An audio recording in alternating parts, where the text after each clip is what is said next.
Welcome to Roadflytv, your latest automotive fix from Roadfly.com. Hi, I'm Charlie Romero from Roadfly.com, and welcome to this edition of Roadflytv. We're in the Sierra Nevada mountains outside Lake Tahoe, and we're about to drive the brand new 2009 Nissan GT-R. This is the supercar that the states have been waiting for more than 10 years, almost 20 years really.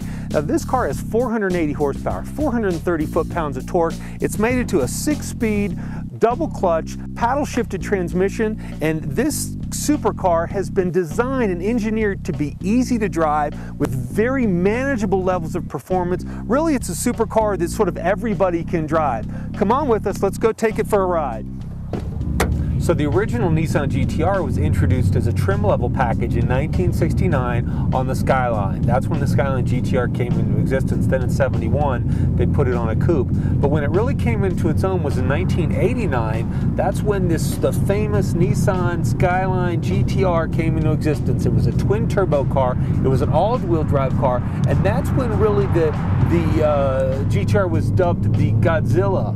That's its nickname because it basically crushed the competition at half the price, and really that holds true today. This is a $70,000 car that can basically do, if not do more than, I guess, a $200,000 Lamborghini, but it definitely can hold its own against the 911 twin turbo, which is a $125,000 car roughly, and then an Audi R8, which is one of my favorite supercars, but still, this car is $50,000 less. So now the GT-R is an all-wheel drive car. Normally it's set to send 100% of the bias to the rear wheels. However, it is a continuously variable system so that as soon as the vehicle detects that you need some front-wheel drive pull, it can shift as much as 50% of the drive to the front wheels, so offering a tremendous performance level for these backcountry roads.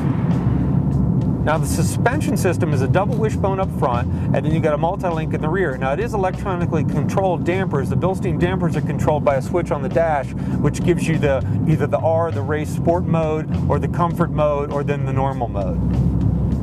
I'm really enjoying the supercar level performance. The 0 to 60 is 3.5, but there have been some benchmarks as high as 3.18, which that is just flying. It's still in second gear, which is why it's such a low number to 60. I think it switches to third gear right around 62, 63 miles per hour. Brakes, of course, are Brembo. You probably already guessed that. They're 15-inch slotted with 6-piston calipers up front and 4-piston calipers in the rear. There's only one wheel tire combination right now that's available. The GT-R rides on 20s with 10.5s in the back and 9.5s up front. Now, the reason there's only one wheel is because of the G-forces that this car is able to generate, and they needed to have special ribbing built into the rim of the wheel to keep the tire from slipping on the rim under extreme braking conditions and under extreme acceleration conditions.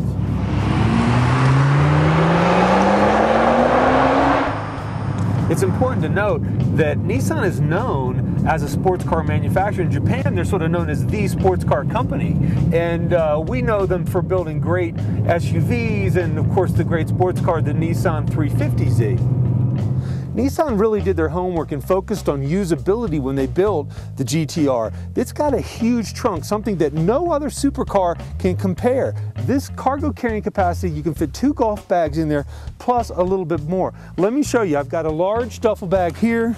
Toss that in, push it to the side. I'm gonna throw my backpack in. The thought of being able to take a realistic trip in your supercar and be able to pack your luggage is a fantastic, thoughtful thing that Nissan brings to the table. The Nissan GT-R performed flawlessly. You probably know that. It's a brand new car. It's got a phenomenal package in terms of suspension, the performance that they engineered in. It really is probably the best supercar out there, and it's easily the best value. It's the best competition is the Audi R8. This car is $50,000 less, and it's faster and outperforms the R8. I'm Charlie Romero. That wraps it up for us at Lake Tahoe, Nevada. We'll see you next time. Roadfly.com, the internet's best resource for buyers, sellers, and owners like you.